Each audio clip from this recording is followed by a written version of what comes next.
You read something about AI, maybe a piece about job losses or privacy, or a company doing something that makes you question who's actually in charge of any of this. And then later, you open a chat window. You want to type something, a question, a draft, an idea you've been sitting on, but you hesitate. Something feels off. The news and the tool have somehow got tangled up in your head, and you're not sure you can just use it.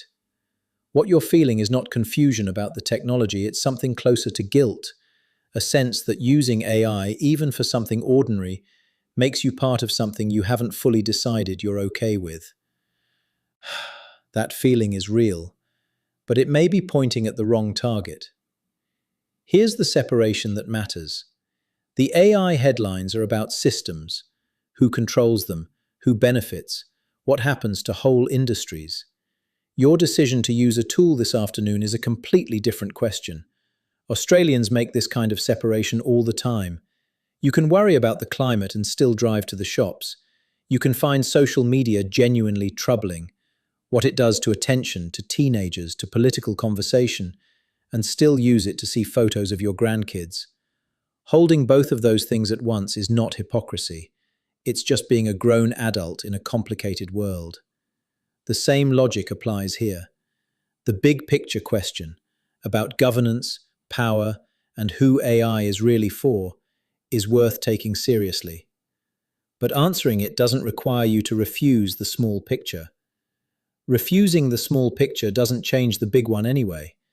Think about a community health worker in regional Victoria.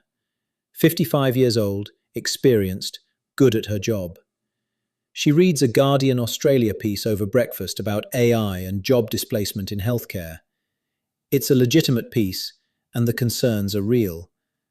But that evening, when she sits down to work on a funding application, she finds she can't bring herself to open the AI tool she'd been planning to try. Not because it would harm anyone, not because it would cost someone their job that evening, but because the headline had settled somewhere underneath her thinking, and the tool now felt like something to resist rather than use. The application took 4 hours instead of 90 minutes. The headline writer never found out, and her workload was none the lighter for it. Nobody benefited from that. What happened to her is something your brain does to all of us. When a subject carries a heavy weight, job losses, surveillance, companies behaving badly, that weight bleeds onto everything wearing the same name. AI, the industry, and AI, the chat window on your screen, blur into the same single thing. Your brain does this automatically, as a protective shortcut. But it's not always serving you. Try this as a small experiment. Write one thing that genuinely concerns you about AI at the big picture level, something specific, not just a vague unease. Then write one thing you would actually like to try with AI this week. Read both back. Notice they are asking completely different questions. One is about governance, the other is about your Wednesday afternoon. They deserve separate answers. The news and the tool got tangled up. That happens to most people. But the tangle was never the truth. The headlines are about one conversation.